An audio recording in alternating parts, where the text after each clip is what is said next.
warahmatullahi wabarakatuh. Alhamdulillah.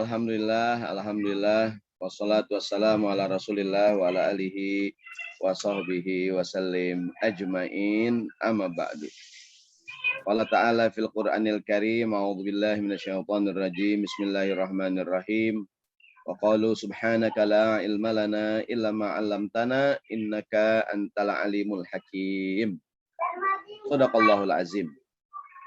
Yang saya hormati, yang saya cintai, Bapak Ibu sekalian, teman-teman yang hadir pada acara kajian 2 bulanan Ngabari 77, ngaji bareng dan berbagi alumni SMP PN1 _SMAN 77.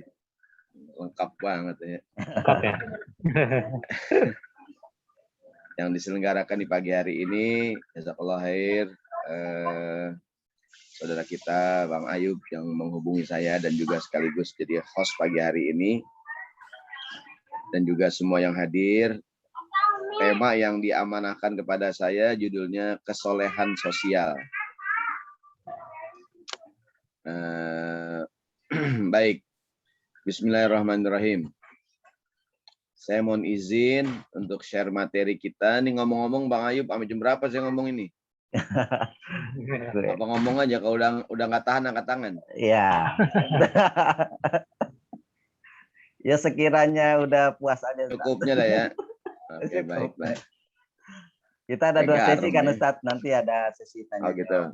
Iya. Sekarang jam 10 saya ngomong mungkin kira-kira sampai jam 11 ya. Iya. Nanti jam 11 kita sambung dengan tanya jawab. Baik, bismillahirrahmanirrahim. Saya perkenalkan diri, nama saya Sahroni, bukan Sahrini. Mungkin kalau wajah sih mirip ya. Banyak yang bilang. Mirip Lenin Ustaz. Nah, ini ada suara anak siapa nih? Di mute suaranya. Ya, di mute dulu. Baik. Dalam Islam kita kenal ada 2 istilah, hablum minallah, hablum minannas. Dalam bahasa Arab kalimat hablun itu tambang artinya, tali. Jadi kalau kita buka kamus, kalimat hablun artinya tambang, tali ya. Kira-kira diartikan hablum minallah, hubungan dengan Allah, hablum minannas, hubungan dengan manusia. Vertikal dan horizontal. Kita disuruh punya hubungan yang baik dengan Allah, di saat yang sama juga punya hubungan yang baik dengan manusia. Ada orang yang ibadahnya keren. Pokoknya ibadah dengan Allah keren, tapi dengan manusia nggak baik. Menyendiri, sama tetangga nggak kenal, masa bodoh gitu. Nah ini nggak cukup dia, karena harus 2. Dari mana asal muasal kalimat hablum minallah dan hablum minannas? Nah, ini yang punya Quran boleh dipegang Qurannya dah, atau minimal hostnya dah. Kalau saya minta tolong buka Quran, jadi ada Quran. Atau Qori internasional kita nih yang tadi membacakan ayat suci Al-Quran. Baik, ini Al-Quran surat Ali Imran 112. Allah berfirman, bismillahirrahmanirrahim. Duribat alaihimud dhillatu aynama thuqifu illa bihablim minallah wa hablim minan nas. Jadi manusia tuh diliputi kehinaan di mana saja, kecuali kalau mereka berpegang teguh pada tali agama Allah dan juga berpegang teguh pada perjanjian dengan manusia. Artinya orang yang tidak hina itu orang yang dengan Allah punya hubungan yang baik, ibadah semua yang diperintahkan Tuhan dilaksanakan. Yang kedua, hubungan dengan manusia juga baik. Dia harus 2. Soleh secara individu dan soleh secara sosial. Nah dia nih. Ini kan kesolehan individu dan kesolehan sosial. Ada hak Allah, ada hak manusia. Jadi begini, penting banget kesolehan sosial. Bahkan soleh kita kepada Allah, kesolehan individu. Saya tidak berani mengatakan tidak berguna ya. Minimal tidak sempurna kalau kita tidak punya hubungan yang baik dengan manusia. Di Quran ada perintah yang kalau datang gandengan. Dia datang nggak sendirian. Setiap disuruh ini, pasti disuruh itu. Selalu gandengan. Minimal ada 3 perkara. Ya kalau dia datang, selalu datang dengan gandengannya. Menunjukkan pentingnya hablum minallah, hablum minannas. Contoh, yang pertama, setiap disuruh sholat, pasti disuruh zakat. Sholat itu hak Allah, zakat hak manusia. Jadi perintah sholat selalu gandengannya dengan zakat. Seolah-olah yang pertama belum sempurna, kalau yang kedua nggak dilaksanakan. Seolah-olah sholat kita jadi belum beres, kalau zakat kita nggak dilaksanakan. Karena gandengan dia. Selalu ayatnya gandengan. Aqimus sholah wa atuz zakah. Dirikan sholat, tunaikan zakat. Bahkan sahabat Abu Bakar Siddiq memerangi orang yang nggak bayar zakat. Padahal mereka sholat. Padahal mereka syahadat. Sampai Umar protes, ya Abu Bakar, mengapa engkau memerangi orang yang dia sholat? Tapi dia nggak bayar zakat, kata Abu Bakar. La uqatilan man farraqas sholat wa zakat. Aku akan perangi orang yang memisahkan antara sholat dengan zakat. Begitu kata sahabat Abu Bakar. Iya enggak? Ini ayat yang pertama. Surat Al-Baqarah ayat 43. Allah berfirman, aqimus sholata wa atuz zakata warka'u ma'ar raqiin.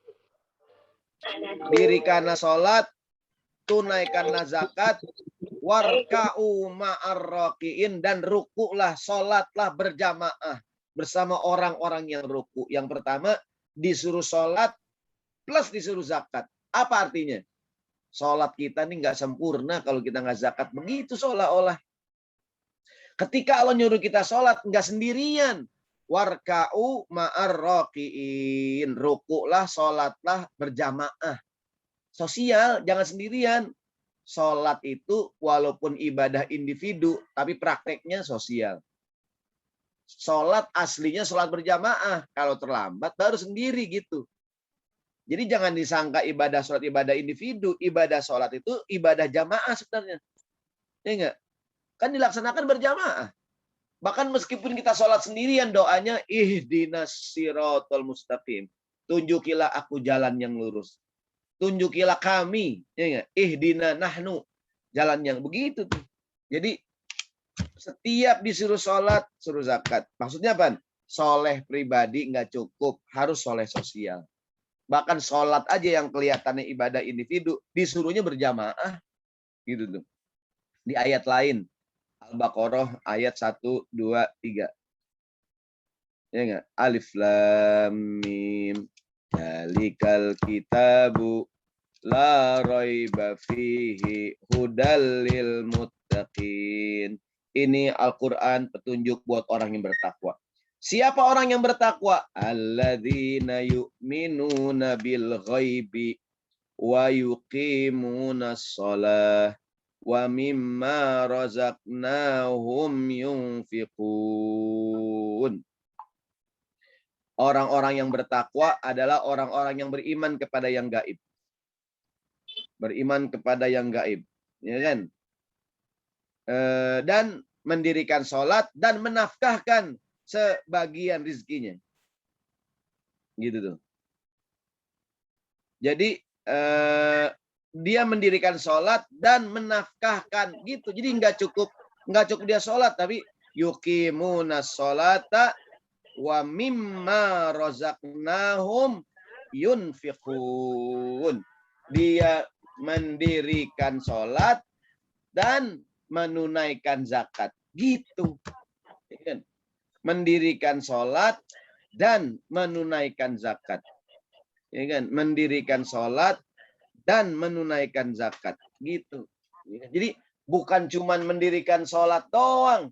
Ternyata juga mendirikan zakat. Jadi alladzina yu'minuna bil ghaibi wa yuqimunas sholah wa mimma razaqnahum yunfiqun. Begitu tuh. Ya kan?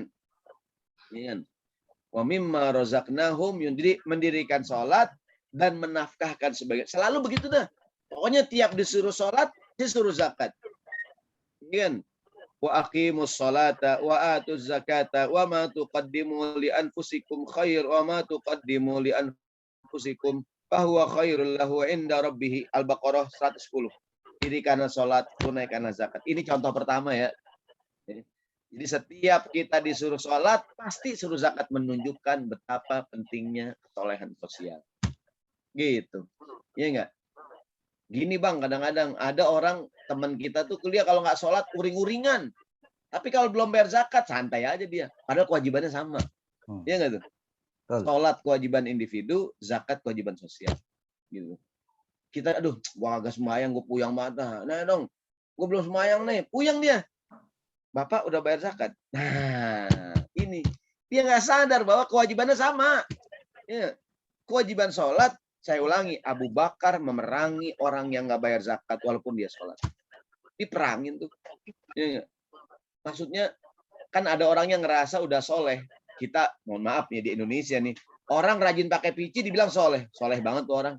Terus dari mana Bang? Ya dia pakai pici kemana-mana. Begitu tuh. Ya. Orang yang rajin pakai kain sarung, wah tuh orang soleh banget. Mana Bang bukti pakai kain sarung kemana-mana. Padahal emang dia gerah orangnya. Dia kalau pakai celana gerah. Dia nggak pakai sarung, adem. Ya, gitu. Jadi maksud saya, kesolehan kadang tidak cukup dengan penampilan fisik ya. Dia harus soleh secara sosial. Yang kedua contohnya, setiap Allah nyuruh kita beribadah kepadanya, pasti gandengannya berbakti sama orang tua. Ibadah kepada Allah itu kesolehan pribadi, berbakti dengan orang tua, kesolehan sosial. Hablum minallah, hablum minan nas. Begitu ayatnya. Silakan yang megang Quran. Bang Ayu punya Quran, megang Quran. Atau Bang Beni? Bang Beni. Megang Quran, Bang. Al-Isra ayat 23. Bantuin saya dah baca ayatnya dah. Enak banget ngaji kayaknya. Ini juara kor di Turki dengan katanya Istanbul, juara MTQ. Istanbul. Surat apa Ustaz? Al-Isra 23. Surat 17 ayat 23. 17 ayat 23. Biar teman-teman alumni kangen dengan suara antum Bang ini. Kan dulu sekolah biasa qori.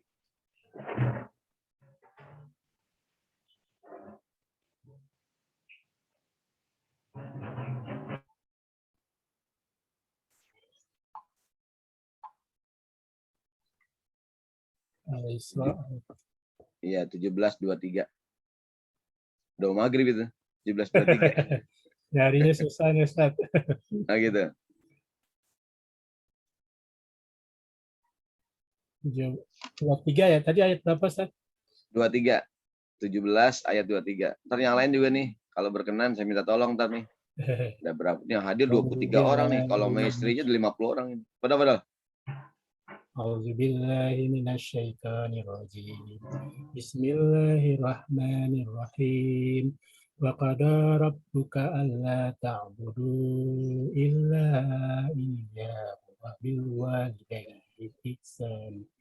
Wa bil walidayni ihsana imma yablughanna 'indaka kibara ahaduhuma الكبار أحدهما أو كلاهما فلا تقل لهما أف ولا تنهرهما وقل لهما قولا كريما. Dan Tuhanmu telah memerintahkan supaya kamu jangan menyembah selain Dia, dan hendaklah kamu berbuat baik pada ibu bapakmu dengan sebaik-baiknya. Jika salah seorang di antara keduanya atau kedua-duanya sampai berumur lanjut dalam pemeliharaanmu, maka sekali-sekali janganlah kamu mengatakan kepada keduanya perkataan dan janganlah kamu membentak mereka dan ucapkanlah kepada mereka perkataan yang mulia. Shadaqallahul adzim. Baik, jazakallah khair. Jadi di ayat ini Allah Subhanahu wa taala berfirman, wa qada rabbuka alla ta'budu illa iyyahu wa bil walidaini ihsana. Apa artinya? Dan Allah mewajibkan kepada kita semua, memerintahkan kepada supaya menyembah Allah. Ya enggak? Enggak boleh syirik. Sambungannya wa bil walidaini ihsana, dan Allah menyuruh kita untuk berbuat baik kepada orang tua. Jadi setiap Allah nyuruh kita beribadah kepadanya, gandengannya apa? Berbakti sama orang tua. Seolah-olah ibadah kita kepada Allah menjadi tidak sempurna, bisa jadi belum diterima kalau kita tidak berbakti kepada orang tua. Sampai Nabi mengatakan ridallah fi ridal walidain. Keridoan Allah terletak pada keridoan orang tua. Begitu ya, betul nggak tuh? Betul. Begitu tuh, ya kan? Apa sih pelajarannya? Ya tadi pelajarannya bahwa kesolehan individu tuh penting, tapi jangan lupa kesolehan sosial. Ya nggak? Ada orang tuh baca Qurannya bagus, puasa Senin Kemis, sama emaknya durhaka, ya nggak tuh? Istilahnya buat apa dia? Buat apa dia gitu? Ya nggak? Allah mengatakan Allah wa qadha rabbuka alla ta'budu illa iyyahu wa bil walidaini ihsana. Jadi perintah berbakti kepada orang tua langsung datang setelah perintah beribadah kepada Allah Subhanahu wa taala. Itu. Ya kan? Jadi seolah-olah ya enggak? Saya nggak berani mengatakan nggak sia-sia, bukan sia. Saya nggak berani mengatakan nggak diterima ya. Sholat kita diterima, cuman nggak sempurna. Kenapa? Kita nggak berbakti sama orang tua. Itu tuh. Karena Allah nyuruhnya gandengan. Kayak tadi sholat sama zakat. Setiap disuruh sholat, gandengannya apaan? Zakat. Zakat. Setiap disuruh beribadah sama Allah, gandengannya apaan? Berbakti sama orang tua. Orang tua. Seolah-olah istilahnya nih, cuma-cuma lo istilahnya sembayang, jungkir balik, baca Quran, rajin sama orang tua durhaka. Begitu tuh. Iya enggak? Jadi saking pentingnya tuh berbakti sama orang tua, seolah-olah gitu, saya nggak berani mengatakan nggak diterima ya. Seolah-olah tuh ya nggak tuh, belum sempurna ibadah kita. Kenapa? Kita nggak berbakti sama orang tua, gitu. Wa qadha rabbuka, dan ini bukan cuma satu ayat, di banyak ayat. Nih yang kedua, An-Nisa ayat 36. Surat 4 ayat 36. Siapa yang baca lagi nih? Ada yang siap selain Bang Meni? Boleh Bang Meni buka lagi dah. Bang Ayub, ada lagi yang aneh Ustaz. Ya, benar. Siapa nih, mohon maaf. Aneh Ustaz ya. Benar. An-Nisa 36. Ya. A'udzubillahi minasyaitonir rajim. Bismillahirrahmanirrahim. Wa'budullaha wa la tusyriku bihi syai'an wa bil walidaini ihsana. وبالوالدين إحسانا وبذي القربى واليتامى والمساكين والجار ذي القربى والجار الجنب والصاحب بالجنب وابن السبيل وما ملكت أيمانكم إن الله لا يحب من كان مختالا fakhura. Allah. Artinya, sembahlah Allah dan janganlah kamu mempersekutukannya dengan sesuatu pun. Dan berbuat baiklah kepada dua orang ibu bapak, karib kerabat, anak-anak yatim, orang-orang miskin, tetangga yang dekat dan tetangga yang jauh, dan teman sejawat, ibnu sabil dan hamba sahaya. Sesungguhnya Allah tidak menyukai orang-orang yang sombong dan membangga-banggakan diri. Iya. Jadi sembahlah Allah, jangan menyekutukannya dengan satupun, apa gandengannya? Dan berbaktilah, berbuat baiklah kepada orang tua kamu. Sama dengan tadi ya. Jadi saya bilang kan, setiap Allah nyuruh ibadah kepadanya, pasti datang langsung gandengannya. Apaan tuh? Berbakti sama orang tua, seolah-olah, seakan-akan. Ya enggak? Ibadah kita kepada Allah belum beres. Enggak sempurna selama kita tidak berbakti sama orang tua kita. Masya Allah. Jadi inilah hikmah. Nah, pentingnya kesolehan sosial. Karena ada tuh orang yang tadi saya bilang, wah dia soleh banget, dia ini banget segala macam. Tapi jangan dulu bro, lihat dulu gimana dia sama orang tuanya. Ya enggak? Jangan-jangan kelihatannya dia soleh gitu kan. Ternyata dia lawan orang tuanya. Setiap Allah nyuruh kita ibadah kepadanya, gandengannya selalu berbakti sama orang tua. Kalau tadi sholat, gandengannya apaan? Zakat. Ibadah sama Allah, gandengannya apaan? Berbakti sama orang tua. Begitu tuh. Ya kan? Maksudnya ya tadi, bahwa hablum minannas itu datang setelah hablum minallah. Maka kita tidak bisa mengatakan, dia sih, maka pernah ada cerita tuh. Ada orang bilang sama Sayyidina Umar, ya Umar, orang itu orang baik, ada orang lewat gitu.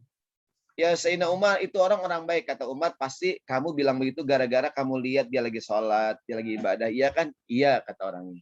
Umar nanya, apakah engkau pernah berhubungan masalah uang sama dia? Belum pernah. Apakah engkau pernah main ke rumahnya? Belum pernah. Apakah engkau pernah pergi musafir bareng dia? Belum pernah. Kata Sayyidina Umar, ente belum kenal dia. Ente belum bisa mengatakan dia soleh. Ente belum bisa mengatakan dia baik. Kenapa? Ente baru cuman ngelihat dia lagi sembahyang doang. Kamu belum pernah belum pernah berhubungan masalah uang dengan dia. Belum pernah main sama dia. Belum pernah jalan-jalan sama dia berdua. Karena begini, kita tuh kalau pernah main ke rumah orang, kelihatan aslinya. Ya enggak? Kita kalau pernah bareng jalan-jalan sama dia, kelihatan aslinya. Kita kalau pernah berhubungan masalah uang, kelihatan aslinya. Gitu tuh. Ya enggak? Teman dekat kita. Kita pernah punya urusan duit sama dia. Mungkin kita minjem duit, atau dia minjem duit. Atau kita beli sama dia, dia beli sama kita. Pokoknya kalau masalah uang dah, kelihatan tuh asli. Gitu tuh. Jadi, soleh secara individu belum menjadi ukuran. Gitu. Dia dianggap soleh kalau dia soleh secara sosial. Ini tadi An-Nisa 36 ya. Tadi Al-Isra 23, An-Nisa 36. Satu lagi nih. Luqman ayat 13-14. Tafadhol Bang. Kalau nggak ada boleh Bang, abang lagi. Bismillahirrahmanirrahim. Wa idh qala Luqmanu libnihi wa huwa ya'izuhu ya bunayya la tusyrik billah inna syirka la zulmun 'adzim. Wa wasainal insana biwalidayhi hamalathu ummuhu wahnan 'ala wahnin wa fisaluhu fi 'amaini an ishkur li wa liwalidayhi ilayyal masir. Dan ingatlah ketika Luqman berkata kepada anaknya di waktu ia memberi pelajaran kepadanya, hai anakku, janganlah kamu mempersekutukan Allah. Sesungguhnya mempersekutukan Allah adalah benar-benar kezaliman yang besar. Dan kami perintahkan kepada manusia berbuat baik kepada dua orang ibu bapaknya.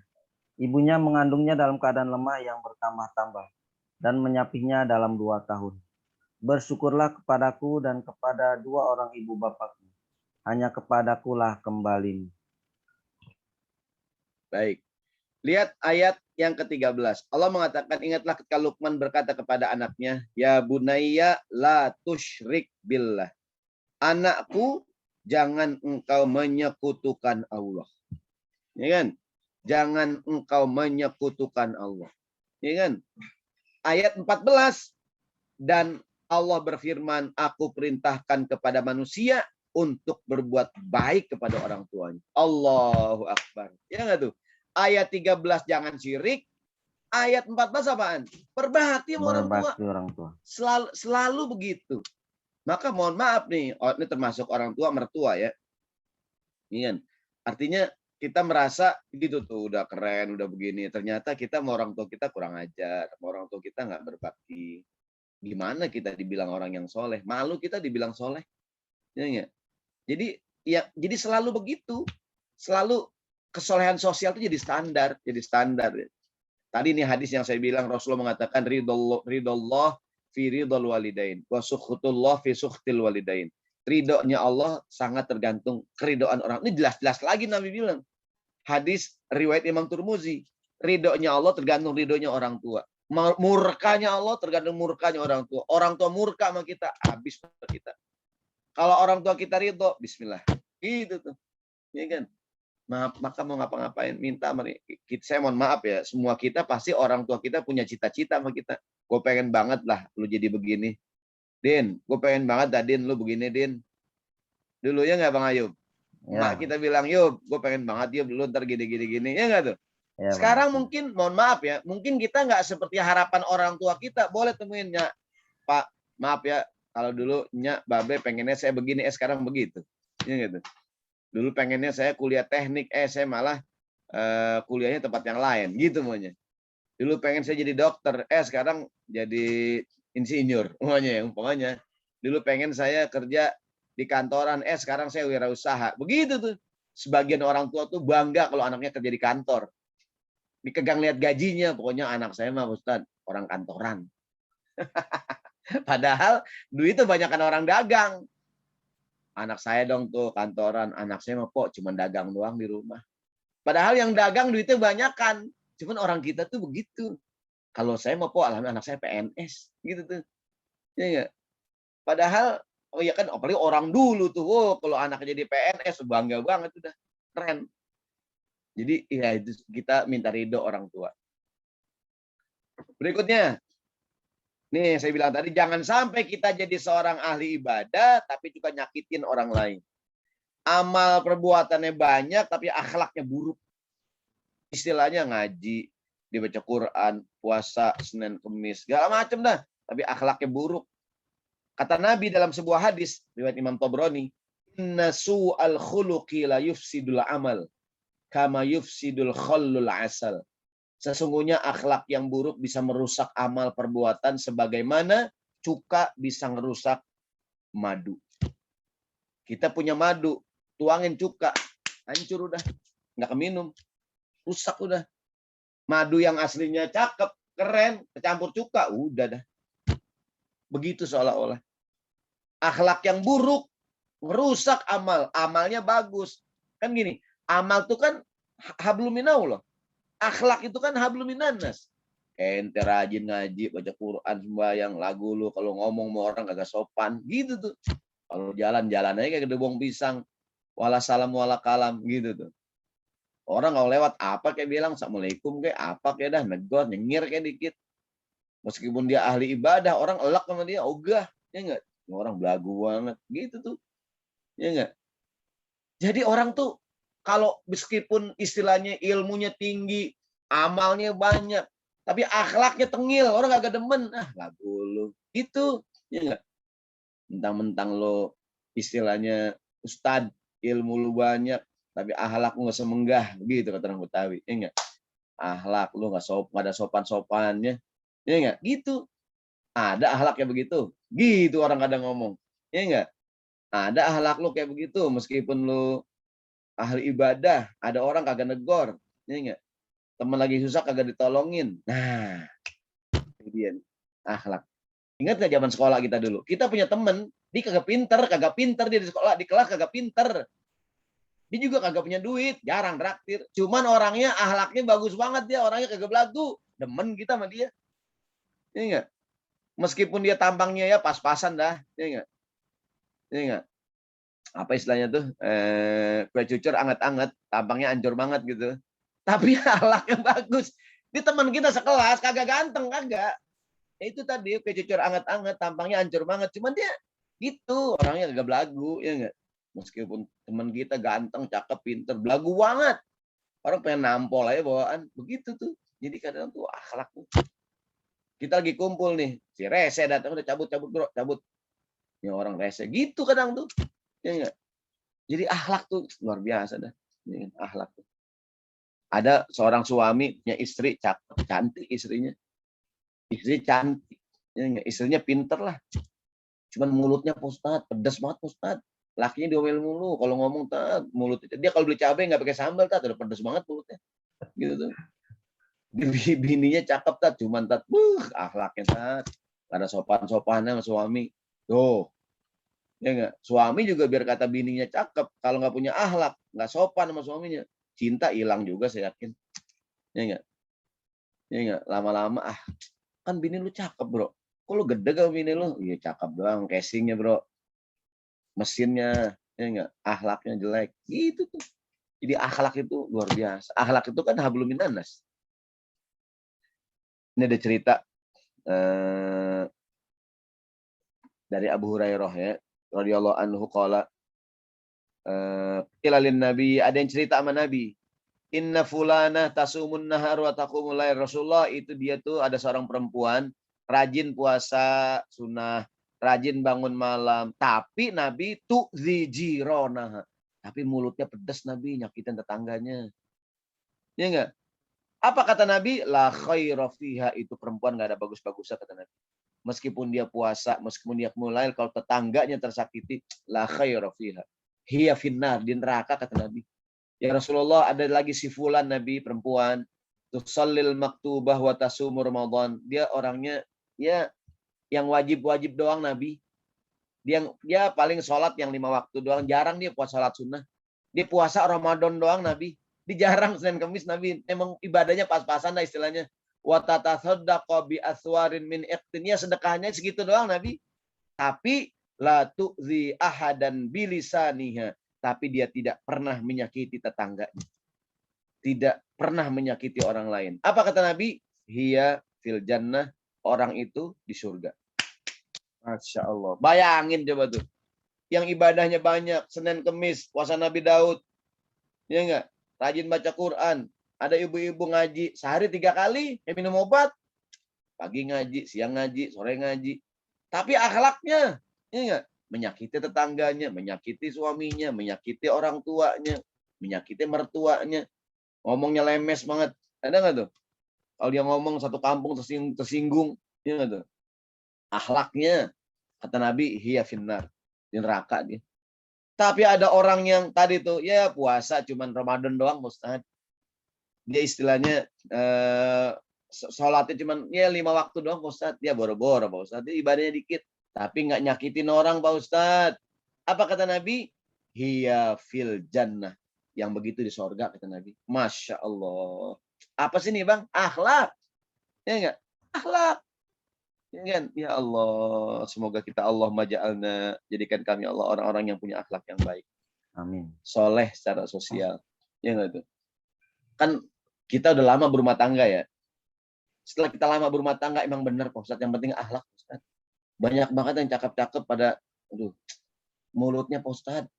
Kadang cakep-cakep tapi ya begitu tuh. Ya kan? Ada orang, kok lakinya begitu banget kok. Jangan lihat mukanya, suami saya mah akhlaknya bagus. Suami saya Pak Ustadz, biar kata tampang begitu, akhlaknya Pak Ustadz. Suami saya Pak Ustadz kalau ngomong lembut banget Pak Ustadz. Jadi kalau manggil saya Pak Ustadz, Neng, Neng, tongkat mana tongkat? Kakek-kakek lakinya. Ya Allah, akhlaknya baik, bicaranya baik, sopan. Ya enggak tuh?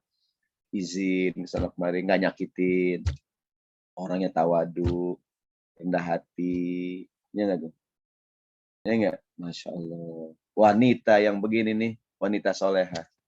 Hanya istri soleha. Nah, kata Bang Haji Romai Rahmat, ya enggak? Di dana keindahan anak oleh mata. Ya enggak tuh? Ya Bang Ayub? Hanya istri soleha. Gitu tuh, ya enggak? Namun yang paling indah. Gitu tuh, ya enggak?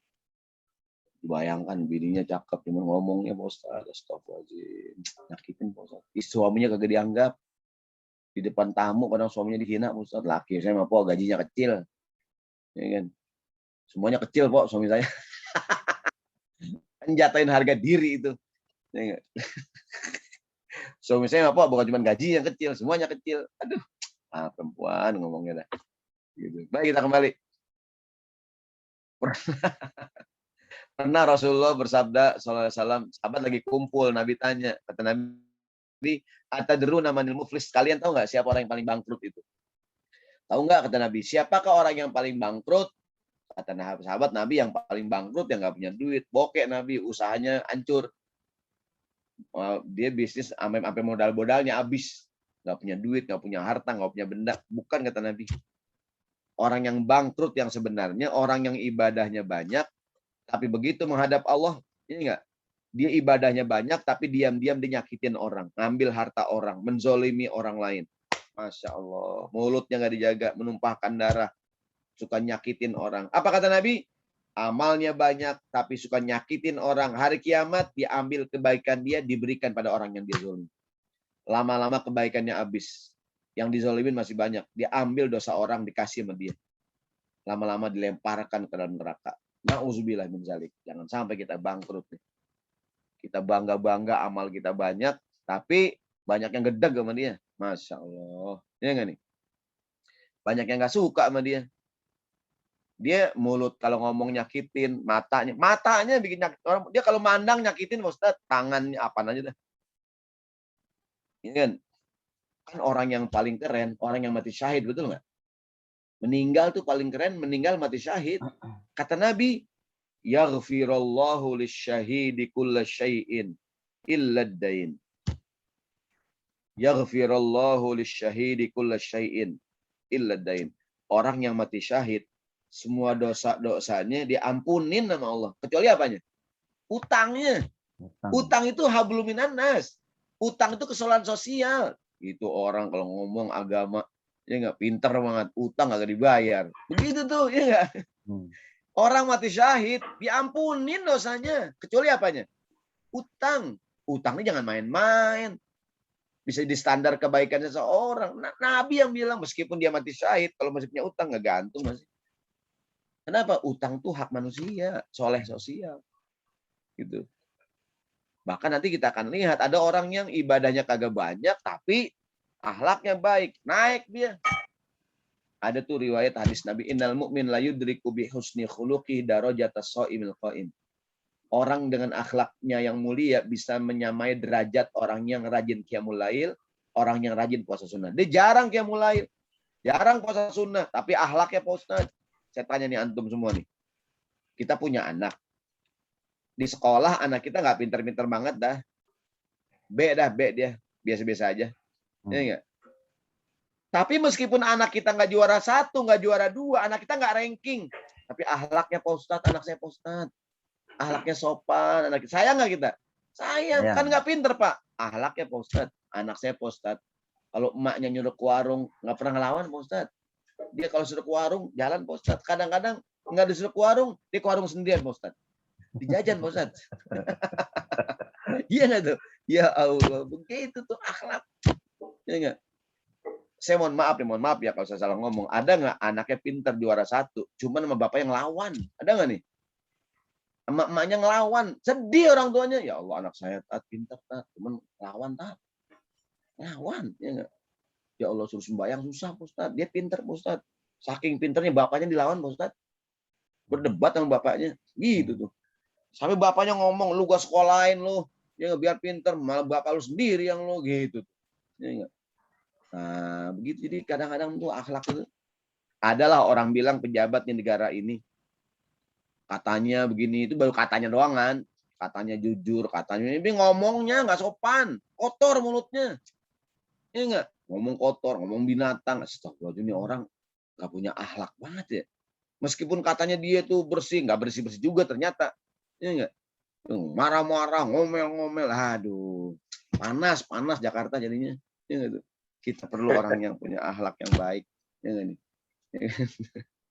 Iya, ada kan orang begitu, katanya dia begini, tegas segala macam lah. Tapi ngomongin sampah, ya nggak tuh? Kotor, binatang keluar. Ya nggak tuh? Panas Jakarta. Ya Allah. Jadi meskipun katanya itu belum tentu juga dia bersih kan, meskipun katanya begini begitu, ya enggak, tapi aduh gitu tuh mulut, maka mulutmu harimau begitu katanya, ya enggak? Jadi meskipun dia apa segala macam lah, penting nih hablum minan nas. Yang saya bilang tadi nih, ada seorang yang ibadahnya kurang tapi suka berbuat baik dengan manusia, nanti kebaikannya pada sesama menyebabkan dia mendapatkan pertolongan Allah. Hadisnya sahih nih, riwayat Imam Muslim. Jadi kata Nabi SAW, husiba rajulun mimman kana qablakum, ada orang dihisab. Ntar hari kiamat, ada seorang yang dihisab. Begitu dibuka catatan amalnya dikit. Ibadahnya kagak banyak. Tapi kata Nabi, ini orang punya kelebihan. Apa kelebihannya? Dia suka memudahkan urusan. Dia orangnya bergaul, memudahkan urusan. Gitu tuh, nolongin orang. Ada orang yang ngutang sama dia kasih tempo. Gitu, orang yang baik dah. Terus kata Nabi ketika dihisab, karena amalnya kagak banyak, maaf saya minum dulu. Terlalu semangat. Enak kan offline nih, kalau online air putih doang ini. Ya. Kapan-kapan kita offline lah. Ya, Ustaz. Siap. Baik, kita sambung. Jadi ketika dihisab, meskipun amalnya kagak banyak, Allah berfirman. Kata Allah, kalau dia orangnya suka memudahkan orang lain, menolong orang lain, Allah katakan kita lebih berhak memudahkan urusan. Mudahkan urusan dia. Masya Allah gitu. Yang suka nyusahin orang susah urusannya. Ya enggak? Kan memudahkan urusan akhlak yang mulia. Ya enggak? Ada nggak orang suka nyusahin? Hidupnya susah. Ntar matinya susah tuh orang. Nyusahin orang mulu kerjaannya. Gitu tuh. Memudahkan urusan tuh akhlak yang mulia. Ya enggak? Jangan kita suka nyusahin orang. Orang sekarang bilang begini, kalau bisa dipersulit, kenapa dipermudah, Pak Ustadz? Terbalik, Bang. Kalau bisa dipermudah, kenapa dipersulit? Orang sekarang kan begitu. Kalau bisa disusahin, kenapa digampangin? Orang suruh muter-muter punya urusan. Ya nggak nih? Meja sono, meja sini, suruh pulang. Besok balik lagi. Kurang ajar banget orang. Orang kan punya urusan cuti kantor. Ya nggak? Iya benar. Emang gampang cuti kantor. Ya nggak? Dia ngambil cuti. Ya Allah diputer lagi suruh begini. Cuman kurang kurang fotokopian KTP. Kurang materai, kurang. Aduh, Masya Allah. Saya pernah punya pengalaman di Mesir tuh. Orang Mesir tuh kadang gampangin urusan dia. Kita nih persyaratan. KTP harusnya 5. Foto 5. Kita bawa cuma 3. Sama dia diapain foto kita? Di fotokopi, sama dia di fotokopi. Nah, terus digunting-gunting. Udah jadi 5, udah pulang. Begitu tuh gampangin aja dia. Jadi foto kita kurang nih. Foto kita kurang kan mesti foto 5 lembar. Ya. Udah sama dia foto yang ada, ini di fotokopi dah. Nah. Tambahin. Fotokopi, digunting, tambahin dia udah cukup. Ya Allah. Kan balik lagi jauh. Ya enggak? Kita nyetak foto lah, gini lagi. Ini kagak udah yang ada aja di fotokopi nih. Digunting-gunting udah jadi. Ya Allah. Ada orang yang gampang, ada orang yang susah. Ya kan? Pengalaman kita sekolah dulu, kuliah. Ada dosen susah banget kita ngetik, capek-capek dah skripsi. Enak banget nyoret-nyoretnya. Ya enggak? Berat. Emang kagak ngeprint, kagak bayar. Kalau udah nyoret dikit aja kayaknya enggak tuh. Semua coret-coret brak brengsek ada gua ngeprint lagi. Ya enggak? Ya maksudnya jangan nyusahin orang dah. Ya enggak? Kan bisa, ya enggak? Gitu tuh. Semoga jadi prinsip kita semua. Baik, tadi saya katakan bahkan ada namanya bab menutupi kekurangan. Begini maksudnya. Kalau kita merasa kurang dari sisi ibadah kepada Allah, milikilah hubungan yang baik dengan manusia. Ntar kekurangan kita, hubungan kepada Allah bisa ketutup karena kita berbuat baik dengan manusia. Gitu. Ini kan? Ini kan? Nah, ini oleh karena itu permudah urusan orang, Ada syair Imam Syafi'i ini. Beliau mengatakan wa in kathurat uyubaka fil baraya wa sarraka iyakuna laka ghitaun tasattar bis sakha'i fa kullu aibin tughatihi kama qila sakha'u. Artinya daripada kalimat syair ini adalah apabila dirimu banyak berlumuran aib, kita punya banyak kekurangan, kemudian engkau ingin menutupinya, tutupilah aib dirimu dengan kedermawanan. Karena konon katanya kedermawanan itu bisa menutupi segala aib. Apabila kita punya banyak dosa, ibadah kita kurang, ngaji kita ala kadarnya, ya enggak? Dikit lah dosa kita banyak. Dan kita ingin nutupin kekurangan kita. Kata Imam Syafi'i, dermawanlah sama orang lain. Rajin nolongin orang. Karena konon katanya, orang yang dermawan, suka nolong orang, itu bisa nutupin aib-aib. Bahkan ada pepatah Arab mengatakan, as-sakha'u dafanun lil uyub. Dermawanan itu menutupi segala aib. Teman kita di sekolah tadi tuh, ya enggak? Teman kita kagak pintar, udah kagak pintar, kagak ganteng lagi. Cuman orangnya dermawan, raktir mulu, ya enggak? Kita juga demen juga sama dia. Lu ngapa berteman sama dia? Dia pintar, kagak pintar, Tad. Cakep kali, agak Tad. Oh banyak temennya, dia orangnya bares banget, Tad. Royal banget, Tad, dia orangnya. Ya enggak? Raktir mulu. Demen, banyak nggak temennya? Banyak juga. Banyak. Tuh, coba tuh. Ini kadang-kadang udah kagak pinter, kagak cakep, pelit banget lagi. Udah jangan temenin ya. udah kagak pinter, pelitnya minta ampun. Ya enggak? Aduh, jarang mandi lagi. Mal nih orang kagak ada cakep-cakep ya dah. Tapi orang tuh kalau biar kata dia kagak pinter, tapi orang itu sopan, enak dah dia. Dia banyak temennya. Ya enggak? bergaul gitu. Malahan kadang-kadang meskipun dia pinter, juara 1, cakep, keren, ganteng, tapi belagu banget, tengil, elak orang males. Orang belagu banget. Kita kalau bergaul sama kita kayak budak sama dia. Ada nggak tuh? Iya. Dia jadi gitu, belagu orang nyuruh-nyuruh mulu, kagak ada sopan-sopannya gitu tuh. Nah, itu orang kagak demen, akhlak. Ini yang saya bilang tadi nih. Innal mu'min la yudriku bi husni khuluqihi darajatas shaimil qaim. Orang yang beriman dengan akhlak mulianya bisa menyamai derajat orang yang rajin puasa sunnah dan orang yang rajin qiyamul lail. Dia jarang-jarang puasa sunnah, jarang qiyamul lail, tapi akhlaknya bro. Ya enggak tuh? Begitu tuh. Ya enggak? Dan saya yakin setelah kita cukup lama lah bergaul dengan manusia kan. Ya enggak nih? Kita bergaul, ya kan? Kita bergaul ke sono kemari, ya kan? Gitu tuh, ya kan? Jadi kita ya begitulah. Ya. Baik.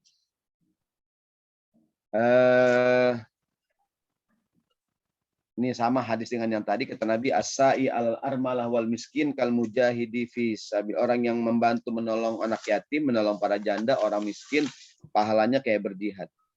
Ya kan? Bagaikan orang yang rajin qiyamul lail, bagaikan orang yang rajin puasa sunnah. Dia ngapain? Nolongin orang. Hablum minan nas. Ya kan? Nah, gitu.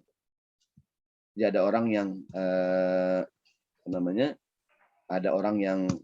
ada orang yang nggak rajin ibadah tapi suka nolongin orang. Nah, itu pahalanya kayak orang yang rajin qiyamul lail, kayak orang yang rajin puasa sunnah.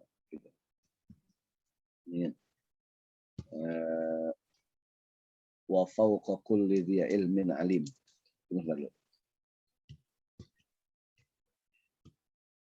Itu enggak ada hubungan enggak ya. Intinya manakala dia ibadahnya kurang tapi hablum minannasnya baik, ketutup. Jadi hablum minannas, akhlak yang mulia bisa nutupin kekurangan kita pada sisi ibadah kita. Baik, yang terakhir, ibadah individu, ibadah sosial. Soleh pribadi, soleh sosial. Jangan sampai seorang itu asik dengan ibadah individu, soleh pribadi, tapi lupa dengan ibadah yang memberikan kebaikan pada masyarakat. Soleh sosial. Ibadah sosial kadang-kadang lebih utama dibandingkan ibadah individu. Berjihad, membebaskan negeri lebih utama dibandingkan mengurus jemaah haji. Ibadah haji kan ibadah individu, maksudnya soleh pribadi kan. Ada ibadah yang lain, ibadah sosial. Berjuang, berjihad, menolong orang. Begini, di Indonesia banyak orang kaya haji kedua, ketiga, keempat, umroh berkali-kali. Tapi orang miskin makin banyak. Coba kalau duit yang buat haji berkali-kali, umroh berkali-kali buat nolongin orang miskin. Ya enggak? Hilang kemiskinan. Cuma kan orang senangnya ibadah individu. Ada orang yang tiap tahun umroh. Ya enggak nih? Bahkan kalau bisa haji tiap tahun. Ya enggak? Tapi orang miskin banyak. Berarti kalau duit yang buat umroh, haji buat nolongin orang. Nah, sampai Allah mengatakan, aja'altum siqayatal haji wa imaratal masjidil haram kaman amana billahi wal yaumil akhir wa jihadin fi sabilillah. Artinya, apakah orang yang memberi minum buat orang yang haji, mengurus Masjidil Haram, kamu samakan dengan orang yang beriman pada Allah, beriman kepada hari akhir, dan dia berjuang di jalan Allah? Mereka tidak sama. Bahwa orang yang beriman dan berjuang lebih utama dibandingkan orang yang pergi haji. Kenapa? Pergi haji buat sendiri, berjuang buat negara. Gitu tuh. Ini kan? Maksudnya kan di kita tuh orang masih hobinya ibadah individu. Saya Pak Ustadz, kalau depan Ka'bah nangis Pak Ustadz. Pak, kalau cuma pengen nangis doang Pak, Bapak ke rumah saya dah Pak. Bapak nangis Bang dari rumah saya. Bapak kalau cuma pengen nangis doang, nggak usah ke Mekah Pak. Saya kalau melihat Ka'bah nangis Pak Ustadz. Pengen nangis, Bapak kalau cuma pengen nangis doang kan, datang tuh ke rumah panti asuhan. Datang ke rumah orang-orang miskin tuh. Rumahnya nggak ada gentengnya Pak. Rumahnya nggak ada pintunya. Ada 3 hari kagak makan. Bapak nangis ngelihatnya. Daripada Bapak jauh-jauh cuma pengen nangis doang kan, nggak usah ke Mekah dah. Lihat tuh sekeliling kita banyak anak yang nggak bayaran berbulan-bulan. Bahkan kemarin sempat viral tuh ada seorang bapak dari sumbangan anaknya sekolah SMA, ke seragam SMP, nggak punya duit. Ya nggak tuh? Ya Allah. Sementara orang yang haji berkali-kali, umroh berkali-kali, Masya Allah. Ya nggak? Saya kalau depan Ka'bah nangis Pak Ustadz. Ibu kok cuma nangis doang, Bu. Lihat tuh Bu rumah gembel-gembel. Ibu nangis ngeliatnya dah. Ada orang rumahnya jelek banget. Berhari-hari belum makan. Astagfirullahaladzim. Gitu tuh. Ya kan? Jadi pentingnya kecolehan sosial. Nah, Bapak Ibu sekalian, rekan-rekan yang dirahmati Allah Subhanahu wa taala, ini mudah-mudahan menjadi renungan kita ya. Bisa jadi ini bukan ngomongin siapa-siapa, ngomongin kita sendiri. Jangan merasa kita udah soleh nih karena kita rajin baca Quran, puasa Senin Kamis. Tapi perhatikan, ini kan bagaimana perhatikan bagaimana perhatikan bagaimana hubungan kita dengan istri kita. Bagaimana hubungan kita dengan anak kita, dengan mertua kita, dengan tetangga kita. Jangan sampai kita ngerasa udah soleh, ya nggak nih? Udah baik, gitu kan? Ternyata hubungan dengan manusia nggak baik. Gitu. Jangan kita merasa istilahnya aman-aman aja. Gua sih santai aja, bro. Pintu sorga udah gue pegang, bro. Gue sih kunci sorga udah gue pegang, bro. Gue udah haji 3 kali. Ya enggak? Gue sudah haji 3 kali, bro. Lu belum pernah haji, umroh kagak pernah lu. Gitu kadang-kadang. Ente jangankan ke Mekah, lu kubah mas aja belum pernah, mesti kubah mas di Meruyung. Orang belagu banget, ya enggak? Lu jangankan ke Mekah lo, ya enggak? Istiqlal belum pernah masuk. Gue sih mana-mana, bro. Seolah-olah kunci sorga dia udah pegang. Padahal dia tidak punya hubungan yang baik dengan sama manusia. Kalau alam bisawab, saya serahkan dulu kepada host kondang kita nih, Bang Ayub Farabi. Assalamualaikum warahmatullahi wabarakatuh. Waalaikumsalam warahmatullahi wabarakatuh. Syukron wa jazakallah khair Ustaz atas penyampaian materinya yang sangat menarik ya dan sangat padat materinya dan mudah dipahami tentang kesalehan sosial. Baik, ya ini Ustadz asli Betawi Ustadz. Saya asli Eropa, Jerman. Eropa saya mana, Indo, Ustadz? Saya Indo, Bapak Anggora, Ibu Persia. Ustadz SMA mana Ustadz? Saya SMP, SMA, saya di pesantren di Jakarta Selatan, Cipete. Oh, pesantren Ustadz ya. Jalan Haji Nawi. Baik, teman-teman. SMP 77 di mana ya? Di Cempaka Putih, Ustadz. SMP-nya, di SMA-nya Cempaka Putih Tengah. Oh. Sekitar lokasi rumah sakit Islam lah, nggak jauh dari rumah sakit Islam. Yarsi, Cempaka Putih. Ya, nggak jauh dari Yarsi. Anak kota dong, saya anak kampung. Baik, teman-teman, saudara-saudari Ngabari, kawan-kawan Ngabari, untuk sesi kedua ini dipersilakan untuk sesi tanya jawab. Bagi ada teman-teman yang ingin bertanya, silakan boleh langsung, boleh nanya, juga boleh jawab. Apa-apa. Ya, boleh lewat chat juga. Yang nyaman saja, mau via chat atau langsung. Kalau langsung sampaikan saja, nanti Ana langsung pin ya yang bertanya. Silakan. Ada yang ya. Mau tanya nih, Tat. Ya. Silakan, Bang. Bang Kemal. Nambahin, boleh nambahin. Masalah hubungan sama kan katanya kalau ulang tahun itu katanya kan adatnya orang kafir tuh, itunya kebiasaan orang kafir. Nah, ya. Kita kalau misalnya teman kita atau saudara ada yang ulang tahun, kan banyak tuh yang suka ngucapin tuh, Tat. Gimana itu, Tat? Iya. Bismillahirrahmanirrahim ya. Kan nama tuh cuma istilah doang ya. Istilahnya namanya ulang tahun, apalah namanya. Bukankah peringatan Maulid Nabi juga ulang tahun? Memperingati hari kelahiran Nabi. Ini kan. Kan Nabi Muhammad lahir tanggal 12 Rabiul Awal, diperingatin tanggal merah. Peringatan apa nih, Pak? Hari kelahiran Nabi. Apakah orang yang memperingati hari kelahiran Nabi kita bilang itu budaya orang kafir? Gitu. Maksud saya, ya what is the name lah ya. Kan yang penting juga kontennya gitu. Mensyukuri nikmat kelahiran. Apa yang kita lakukan? Katakanlah hari ini, saya kan baru 21 tahun nih. Hari ini hari kelahiran kita. Istri kita masak yang enak. Dia bikin masakan banyak. Kita antar saudara, antar keluarga, orang tua kita kasih masak nasi kuning, kan bagus. Nyak, beh, encang, encing, empok, bang, doain saya bang, sekarang umur saya sekian, biar saya sehat panjang umur. Didoain dah, ya gue doain baca Fatihah, biar usaha lu lancar, umur lu panjang. Boleh nggak? Boleh-boleh aja. Ini kan. Dia kan cuma momen what is the name ya. Mungkin kalau orang barat bilang happy birthday. Ini nggak?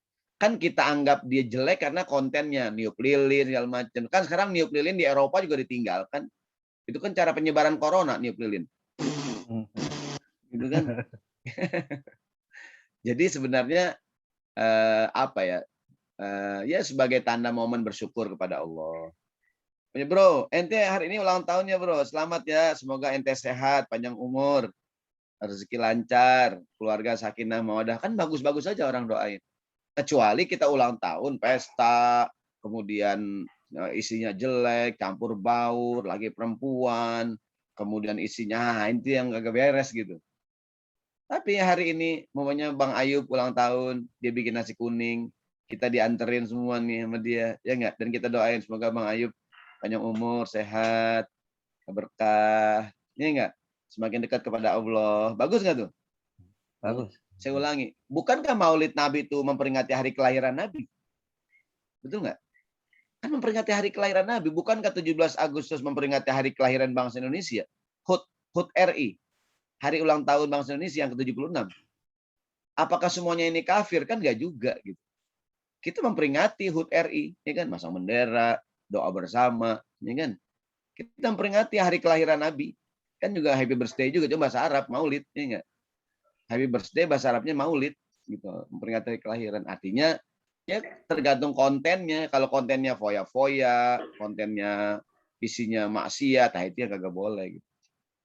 Nah, tapi kalau isinya ya sekedar Bang Kemal, selamat ulang tahun hari ini ya. Semoga semakin dekat kepada Allah. Jangan lupa Bang, kalau usahanya lancar, bayar zakatnya, kayak gitulah, ya enggak? Doa yang baik-baik, semoga sakinah mawaddah rahmah, ya kan? Semoga jauh dari musuh begitu gitu. Jadi lebih kepada walaupun tidak ada anjuran memperingati hari kelahiran gitu. Cuman bersyukur atas nikmat umur. Allah aja nyebutin, kalau usia kamu 40 tahun berdoalah Robbi auzi'ni an asykura ni'mah. Itu kan ketika usia kita 40, Allah nyuruh kita berdoa. Begitu tuh. Berarti nikmat usia 40 tahun. Gitu, ya kan? Karena orang mengatakan life begin at 40 gitu. Tapi kalau kontennya kemudian niup lilin, nyanyi-nyanyi, dansa-dansi, ya enggak, pesta, mabok, kemudian pergaulan bebas, isinya ada asalnya hura-hura, nah, sampai kagak pada sembahyang, joget-joget. Nah, ini yang mungkin jadi lebih kepada konten gitu. Isinya apaan tuh acara? Kalau cuma sekedar doa bersama, kita makan-makan, apalagi berbagi pada fakir miskin, oh bagus. Begitu kira-kira Bang Kemal, mohon maaf nih. Baik. Demikian jawaban dari Ustadz Bang Kemal. Mohon maaf. Iya. Iya, Pak Ustadz, kan waktu apa maksudnya dengarnya sih kalau misalnya mengikuti satu mirip dengan mereka. Itu kalau misalnya yang kita ya berarti jangan diikutin dah budaya mereka. Kita ngikutinnya ya ada kayak biasa masuk kaumku gitu kan. Iya. Kan kita nggak ngikutin budaya mereka, kita bersyukur. Kecuali mereka joget-joget, kita joget-joget gitu kan gitu. Kan gini, memperingati hari kelahiran, saya bilang tadi, Indonesia lahir kita peringati HUT RI, ya kan? Bahkan hari ulang tahun kantor kita rayakan, ya kan? Bahkan hari pernikahan kita orang rayakan hari pernikahan kita. Gitu. Lebih kepada bersyukur pada Allah Subhanahu Wa Taala. Gitu. Tentu yang buruk-buruk dari Barat jangan kita ikutin. Orang Barat kalau ulang tahun kan mabok, Dulu kan pesta, dansa-dansi, kemudian macam-macam lah yang diikutin yang begitu-begitu. Demikian Bang Ayub. Baik. Makasih, Tak. Makasih. Ya, baik, Sama-sama, Bang mohon maaf. Kemal. Lanjut Pak Ustadz, ada pertanyaan dari Bang Febi Adamsyah. Bagaimana fadilah kedudukan orang muslim dibandingkan orang soleh pada umumnya? Orang apa? Muslih. Ya, bagaimana fadilah kedudukan orang muslim dibandingkan orang soleh pada umumnya? Oh iya, begini. Jadi kalau kita baik dipanggilnya soleh. Kalau berusaha memperbaiki namanya muslih. Jadi kalau solihun li nafsihi, muslihun li ghairihi. Artinya soleh itu buat individu.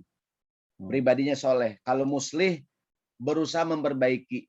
Nah tentu gini, Nabi Muhammad ketika beliau jadi orang soleh, disenangi Nabi di Mekah. Nabi Muhammad orangnya jujur, segala macam. Tapi ketika Nabi Muhammad berusaha memperbaiki, menjadi muslih, dimusuhi Nabi. Ketika sekedar soleh doang gini, soleh itu kan baik artinya. Tapi ketika kita berusaha memperbaiki, orang baik yang gerah biasanya. Contoh gini, kita anak muda, rajin ke masjid. Apa kata orang tua? Gua demen nih anak muda pada ke masjid. Ya enggak? Gua demen nih anak muda soleh-soleh nih ke masjid.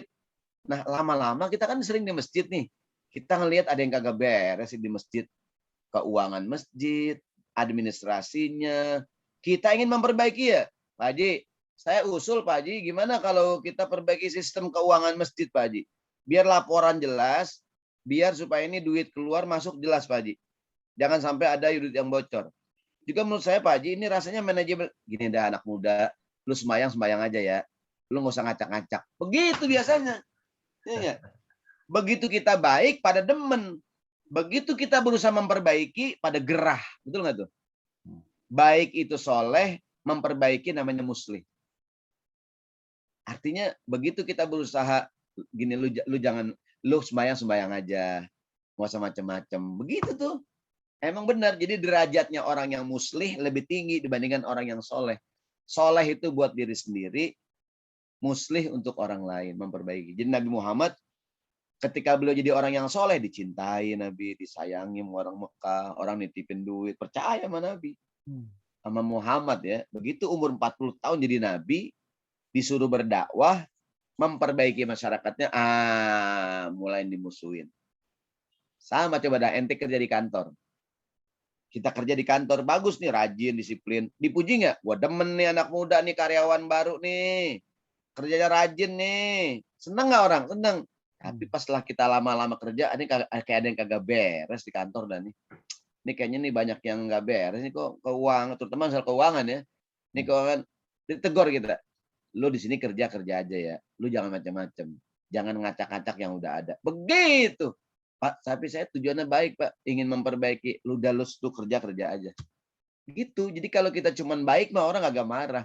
Yang marah kalau kita berusaha untuk memperbaiki. Nah, ini dia nih. Ini enggak? Kalau kita ingin memperbaiki aja dah, udah orang gerah, gerah. Ya kan?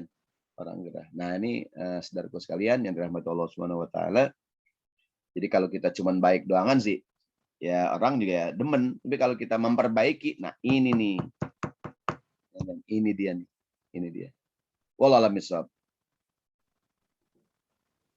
Baik, demikian Mbak Febi jawaban dari Pak Ustadz. Semoga bisa dipahami. Selanjutnya kepada teman-teman yang lain, mungkin masih ada yang ingin ditanyakan. Mungkin bisa terkait dengan materi kita pada pagi hari ini, yaitu tentang kesalahan sosial. Atau mungkin pertanyaan lain juga masih dipersilakan. Bang Alek ada suaranya, Bang Alek? Oh, Bang Alek mana nih? Bang Febi ini satu angkatan sama Bang Alek. Oh gitu. Oh ini beda-beda angkatan nih? Semua Bang. Beda angkatan nih? Iya, beda-beda dari SMPPN sampai SMA 77 yang angkatan berapa aja lah sekarang. Nah, Wah, ini ini Bang Alex dia nih. nih bosnya nih. Bang Namanya Alex sih nih. ya Kerang Barat, Alexander. Ya, Alexander. cuman kalau Afwan buka lagi bukan. persiapan mau ini Sat, mau ke pesantren anak Sat. Oh iya Cilegon. iya. Baik. Siap. Jangan ada yang ketinggalan. Siap. Biasanya udah nyampe, ada aja yang ketinggalan. Nah, kalau ketinggalan repot. Terusin, lanjutkan. Ya, lanjut. Ya. Baik, teman-teman yang lain, teman-teman ngabari yang lain, mungkin masih ada yang ingin ditanyakan pada sesi tanya jawab ini, dipersilakan. Ini bapak-bapak semuanya nggak ada ibu-ibunya. Ada, Ustaz?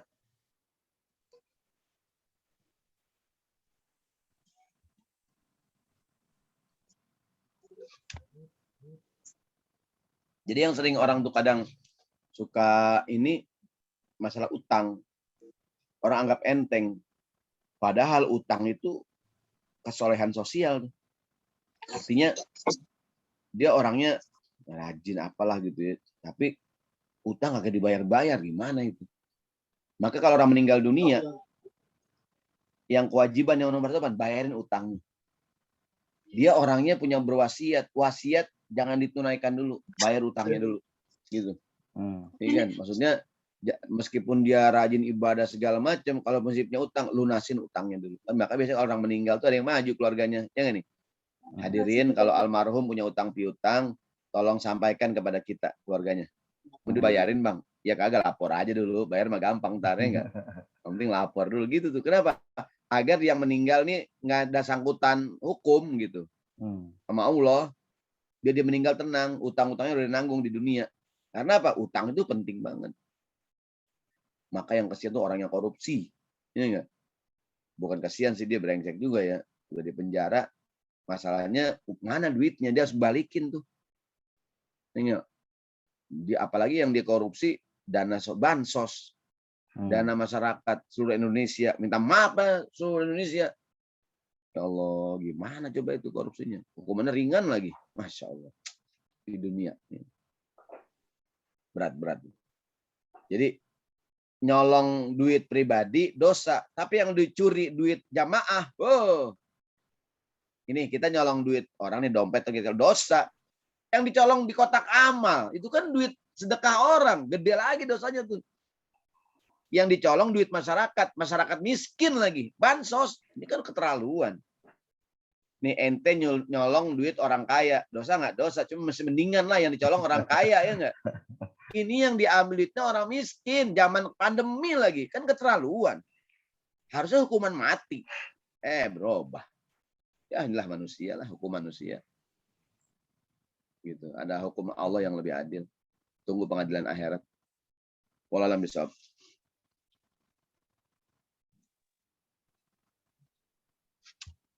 Di kolom chat nggak ada pertanyaan? Saya boleh tanya Ustadz? Ya silakan Bu. Oh ya, Assalamualaikum Ustadz. Saya Nila, angkatan 85. Saya mau tanya, ini ada masalah hutang sih ya Ustadz ya. Jadi dulu ada seorang bapak itu menjual tanah kakaknya tanpa sepengetahuan kakaknya. Padahal tanah ini untuk sudah dihibahkan untuk anak kakaknya ini. 3 orang perempuan. Nah, si bapak yang menjual tanah tanpa sepengetahuan kakaknya ini wafat. Lalu tanah siapa nih? Tanah orang. Tanah kakaknya, kakak kandungnya. Yang jual? Yang jual adiknya. Dijual sama dia tanpa sepengetahuan kakaknya gitu. Nah, pada saat yang adiknya yang menjual ini wafat, anak-anaknya si adiknya ini yang menjual ini minta maaf nih sama keluarga kakaknya gitu. Tolong diikhlaskan ya gitu. Padahal tanah itu harganya sekitar 100 jutaan lah. Wah, gede juga. Nah, itu pada tanah ini harusnya milik 3 orang, anak dari kakaknya itu. 3 anak perempuan. Nah, dari 3 anak perempuan ini waktu si omnya wafat nih, 2 orang mengikhlaskan, ya udah deh nggak apa-apa deh gitu. Nah, tapi yang satu nggak mau karena kan yang satu ini maksudnya hidupnya ya nggak sekaya yang 2 lah gitu. Itu gimana ya? Ya, baik. Bismillahirrahmanirrahim. Pertama, kan dia menjual barang yang bukan punya dia. Katakanlah ada tanda petik ya, tanda petik mengambil hak orang lain, hak adiknya gitu. Berarti mohon maaf ya, kalau ibaratnya kasarnya nih dia ya seperti mencuri gitu. Punya orang diambil sama dia. Bukan hak dia, dijual sama dia. Nah, berarti almarhum punya utang nih. Katakanlah harganya 100 juta. Karena dijual tanahnya kira-kira harga 100 juta. Karena harta yang 100 juta ini kan punya kakaknya nih gitu. Nah, kemudian ternyata yang jual meninggal, berarti kan hitungannya meninggal dalam kondisi punya utang. Kepada siapa utangnya? Kepada keponakannya. Keponakannya ridho enggak? Nih utang dilunasin, 2 orang ridho, 1 orang enggak ridho, berarti hitungannya masih punya utang dia. Nah, kalau dia utang, apakah anak-anak almarhum nih wajib membayar utang bapaknya? Jawabannya tidak. Utang itu kewajiban pribadi. Maka harus dibayar dengan warisan yang dimiliki oleh bapaknya. Bapaknya meninggal, ada nggak warisan? Rumah, apaan? Pokoknya Kalau orang punya meninggal, warisan, orang susah juga hidupnya gitu. nah, kalau orang meninggal dunia, kewajiban yang pertama bayarin utangnya. Kewajiban yang kedua tunaikan wasiat kalau ada. Yang ketiga baru warisan dibagi. Berarti hitungannya almarhum masih punya utang 100 juta kepada 3 orang ini. Katakanlah 100 juta bagi 3 berapa nih? Sama dengan katakanlah gampangnya 30 juta, 35 juta per orang. Ya. Berarti yang 70 juta udah diikhlasin. Tinggal 30 juta utangnya. Ya berarti tinggal dari harta almarhum ada nggak nih duit 30 juta buat ngelunasin yang belum ridho. Karena ini utang hitungannya gitu. Dia menjual yang bukan hak dia. Kalau seandainya ini hitungannya almarhum masih punya utang, disangkutan itu. Kalau anak-anaknya sayang sih udah utang ayah kami yang berusaha bayarin ntar pelan-pelan. Gitu umpamanya. Apa dia punya sesuatu yang bisa dijual supaya 1 orang ini ridho gitu. Karena ya ini hak manusia gitu. Gitu. Demikian kira-kira. Kalau bicara hukum ya pahit ya. Begitulah bicara hukum pahit emang. Ya kalau bicara enak ya semoga yang satu mengikhlaskan. Cuman kan orang bilang duit nggak ada saudaranya. Iya. Iya, ada abang aja berantem gitu duit. Maka jazakallahu khairan, Tat. Ya, paling enak sih bikin suatu perjanjian. Kapan-kapan suatu saat mungkin anak-anaknya punya sanggupan, bayarin tuh. Gitu, ya, dicicil ya, Tat ya. Dicicil. Berat emang kalau masalah hukum. Ya, Tat. Ya, terima kasih Bu Nila, alumni 85. Baik, Ustaz, 85 masuk apa lulus itu? Lulus, Ustaz. Lulus, Ustaz. Lulus. SMA, SMP? SMA. SMA 85 ya. Baik, Ustaz, ini ada pertanyaan. Kalau mau memperbaiki, tapi sebelumnya kita belum dikenal baik dan belum berpengaruh, ada cara-cara shortcut-nya enggak, Ustaz? Ya. Bismillahirrahmanirrahim. Ada pepatah kuno mengatakan tak kenal maka tak sayang. Orang kalau belum kenal itu nggak sayang sama kita. Tapi kalau udah kenal, gitu. Apa maksudnya begini? Ada satu bagian dari tubuh manusia yang kalau disentuh gampang. Apakah bagian itu? Hati manusia. Orang kalau udah hatinya kesentuh, jangankan kita suruh yang enteng, yang berat ya mau. Kalau bahasa agamanya iman, yakin, akidah kan. Orang kalau akidahnya kuat, imannya kuat, disuruh ngapain aja siap. Kalau bahasa manusianya cinta, sayang, kenal. Kita udah kenal, udah sayang, udah teman, udah akrab. Jangankan yang enteng, yang berat juga kita kerjain buat teman kita. Nah, jadi dalam rangka ingin merubah, langkah yang pertama ambil hati orang. Ada lagunya tuh. Na di hatinya, na lamanya, gitu tuh. Nih, lagu Bimbo tuh kalau salah tuh. Ya. Kan gitu ya. Ada bagian di itu manusia, sentuhlah dia di hatinya, dia akan menjadi milikmu selamanya. Iya, begitu tuh. Maksudnya apa? Orang tuh udah jatuh cinta, gitu. Jadi gimana kita merubah orang, merubah masyarakat, dia percaya. Saya tanya, apakah gelar yang pertama dimiliki Nabi Muhammad SAW menjadi Nabi? Gelarnya adalah Al-Amin, orang yang dapat dipercaya. Jadi Muhammad itu punya modal sosial. Apakah modal sosialnya dipercaya oleh masyarakatnya? Orang Mekah udah jatuh cinta sama Nabi. Walaupun kemudian begitu dia ngaku jadi nabi, yang menolak banyak juga gitu. Jadi maksud saya menyentuh orang dari hatinya tuh. Orang bilang tak kenal maka tak sayang. Kita minta tolong Pak, begini Pak, Bu, tolong Bu, jangan Bu. Kamu, siapa kamu? Kita kagak kenal, ngomong-ngomong, belum kenal udah nyuruh-nyuruh, ya nggak tuh? Kan gitu kadang orang bilang ya. Ya kan? Saya juga kagak kenal sama kamu, gitu. Tapi kalau dia udah kenal sama kita, dia kenal kita orang yang baik, ya kan? Ada pepatah bilang begini, tangan yang biasa menerima tidak bisa menolak. Kita biasa nolongin orang, bantuin orang, kita ngomong apa orang nggak bisa nolak udah. Dia baik banget sama gua, ya nggak? Masa dia ngajak ngaji gua kagak mau, gitu dah, ya nggak? Ya kan? Jadi sentuhlah orang tuh di hatinya, ya nggak? Maksudnya menyentuh hati orang. At-Thoriq ilal Qulub, ada bukunya tuh, jalan menuju hati. Jadi kalau orang istilahnya udah kelepak-lepak, udah gampang dah, gitu tuh. Bagaimana mengambil hati orang? Dengan cara gimana Ustadz? Berbagi hadiah. Saya kebetulan baru pindah ke daerah Cempaka Putih. Saya belum dikenal. Gimana caranya saya deketin Pak RT-nya, Pak RW-nya? Saya ada rezeki, saya berbagi, ya enggak? Saya ke masjid, saya mungkin ada rezeki Pak Imam, saya belikan sarung, ya enggak? Saya ada makanan, saya berbagi, undang makan ke rumah gitu. Dia belum kenal udah nyuruh-nyuruh, ngelarang-larang, lu siapa? Gitu tuh. Ya enggak? Baru pindah kemari mau ngatur-ngatur lu. Gitu kadang-kadang. Tapi kalau saya berusaha segala macam ini, oh ternyata Saroni orangnya baik dia. Kemudian dia orangnya gitu tuh. Dia orang suka ngundang kita makan, dia orangnya tuh sopan, ya gitu tuh. Ntar kita ngomong juga didengerin gitu. Masalahnya kita belum dikenal, tak kenal maka tak sayang gitu. Ya kan? Gitu. Tak sayang maka tak cinta. Begitu kira-kira. Wallahu a'lam bishawab. Baik, gimana Bang Wid? Masih ada? Mungkin mau dikomen atau menambahkan pertanyaannya? Ini Bang Ajis. Bang Ajis mau nanya kayak Bang Ajis nih dari gaya-gaya senyum-senyum nih, Bang Ajis Wijaya. Baik, ada yang bertanya lagi? Dari Bang Wid sudah ya? Yang rame banget itu. Bacanya sehati. Sehati siapa sehati itu? Oh, Bang Alek lagi di mobil dia. Balik mobil itu.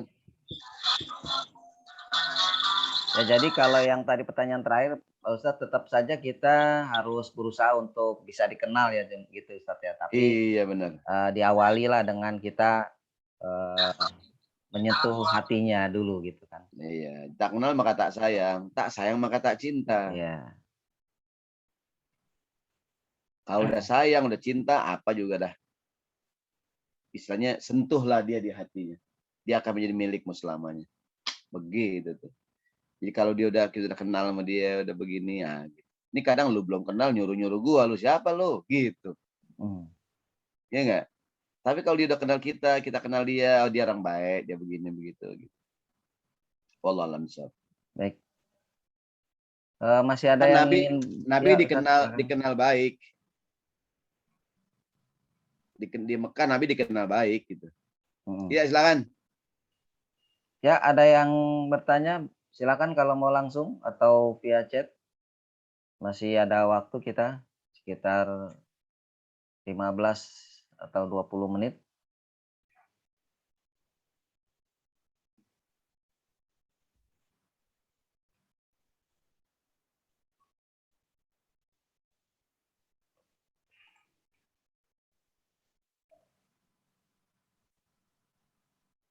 Tidak ada yang bertanya lagi. Sudah jelas ya untuk materi hari ini. Silakan, masih ada waktu kesempatan bagi yang ingin bertanya. Ntar hari Senin harganya naik gitu.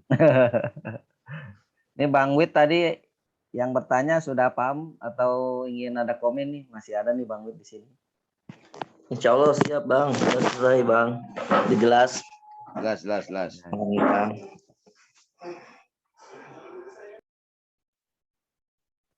Ya, silakan. Mungkin masih ada yang bertanya.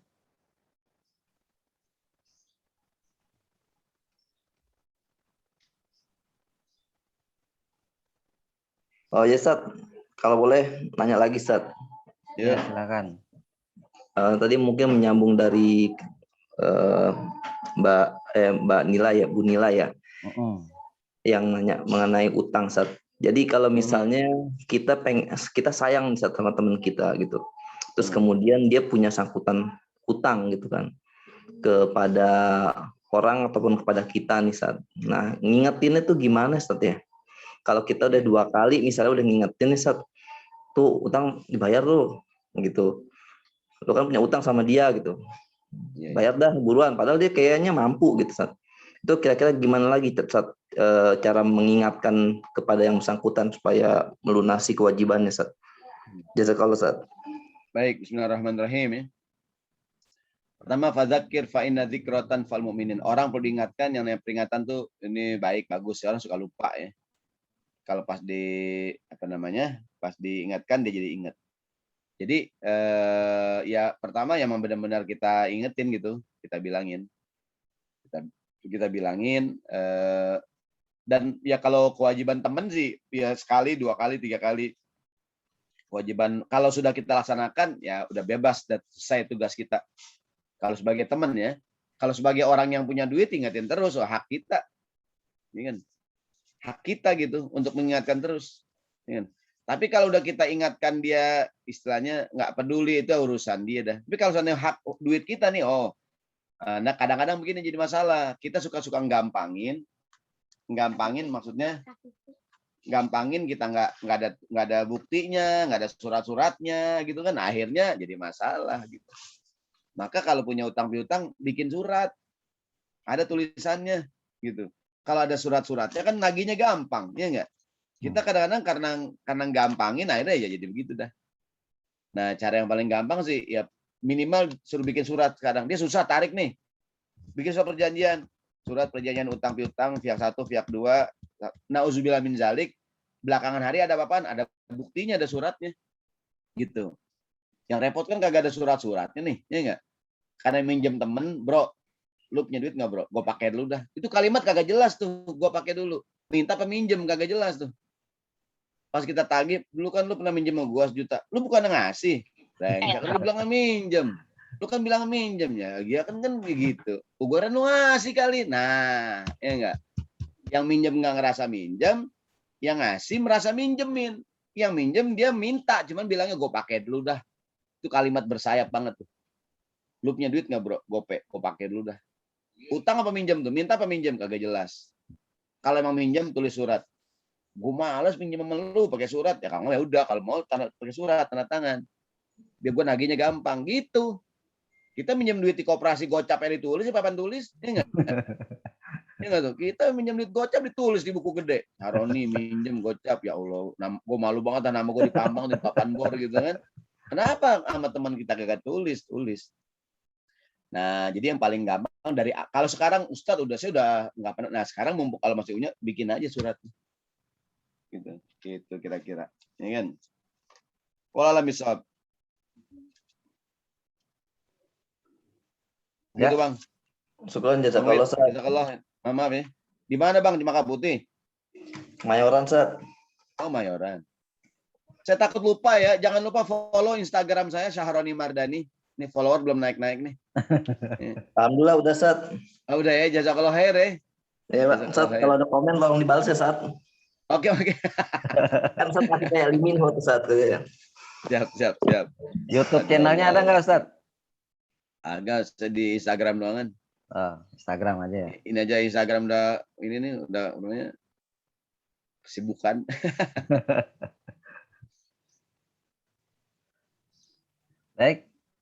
Baik demikian kira-kira jazakallah khair semuanya.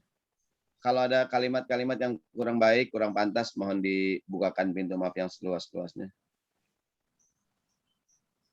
Ya, baik sobat teman-teman Ngabari, jika tidak ada pertanyaan lagi, kita cukupkan kajian kita pada pagi hari ini. Ya semoga sebelum ada tutup nih, masih ada nggak nih yang ditanyakan? Ada yang kurang tuh Tat, satu. Apaan? Tepuk tangannya yang belum ada. Oh iya benar. Terima kasih. Mardani Kampung Rawa. Kau berani jangan ketawa. Wah, siapa itu? Feby. Feby. Iya. Jazakallah Main khair. pantun Ustaz. Pantun boleh dah. Kalau Jazakallah khair. udah nggak ada nih ya. Kalau udah nggak ada kita tutup dulu dengan doa. Mungkin Saya mohon maaf ya, ada kalimat-kalimat yang kurang baik, kurang pantas. Jazakallah khair, bisa silaturahim. Semoga sehat semuanya, panjang umur. Amin ya rabbal alamin. Pak Ustadz silakan ditutup doa Ustadz. Kita doa buat kita semua biar sehat, panjang umur, biar Allah jauhkan dari segala musibah dan mara bahaya. Al-Fatihah.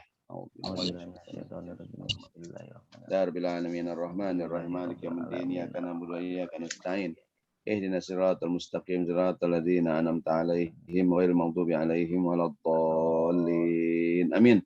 Nastaghfirullahaladzim, nastaghfirullahaladzim, nastaghfirullahaladzim. Bismillahirrahmanirrahim. Rabbil alamin. Allahumma shalli ala sayyidina Muhammad wa ala ali sayyidina Muhammad. Allahumma anfa'na bima 'allamtana wa 'allimna ma yanfa'una. Rabbana zidna ilma warzuqna fahma. Rabbana ighfir lana dhunubana wa dhunuba walidina warhamhum kama rabbayana shighara. Rabbana ighfir lana wa li ikhwanina alladhina sabaquna bil iman wa la taj'al fi qulubina ghillan lil ladzina amanu. Rabbana innaka ra'ufur rahim. Rabbana atina fid dunya hasanah wa fil akhirati hasanah wa qina adzabannar. Wa sallallahu ala sayyidina Muhammadin wa ala alihi wa sahbihi wa sallam.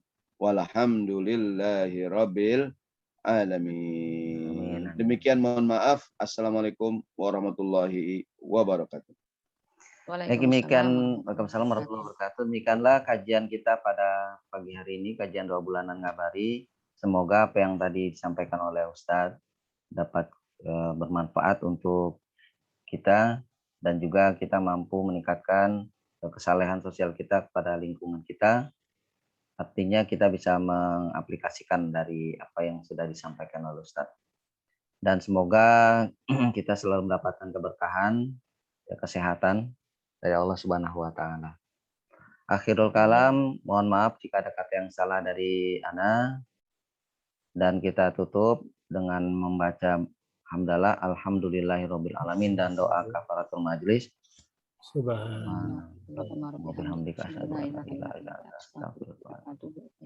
Billahi taufiq wal hidayah. Wassalamualaikum warahmatullahi wabarakatuh.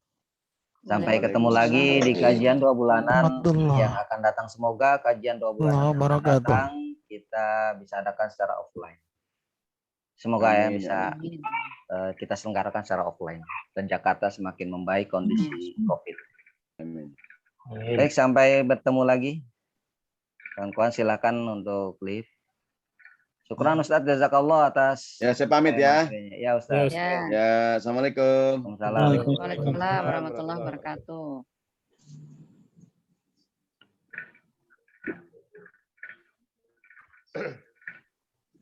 Ayub. Ya. Ayub. Enakan online. Hah? Enakan online. Kalau offline anak jauhan. Gitu ya. Enggak, nanti kita buatnya 2. Oh iya. Jadi ada offline, nanti di offline-nya kita streaming. Nah, betul, mantap tuh. Iya, jadi 2 gitu. Insya Allah Ustaz Yasin. Ya, insya Allah. Nanti kita usahakan lah. Kan teknologi sekarang udah canggih ya gitu. Iya, insya Allah. Siap lah. Jazakallah khair ya. Kalau kata orang sini hatur nuhun pisan. Ya, Ya, Ana izin live ya. Assalamualaikum. Waalaikumsalam. Ini Bang Oto, siapa yang menutup nih Bang Oto? Ya udah, kita tutup aja. Subhanakallahumma wa bihamdika. La ilaha illa anta astaghfiruka wa atubu ilaik. Wassalamualaikum warahmatullahi wabarakatuh. Waalaikumsalam warahmatullahi wabarakatuh.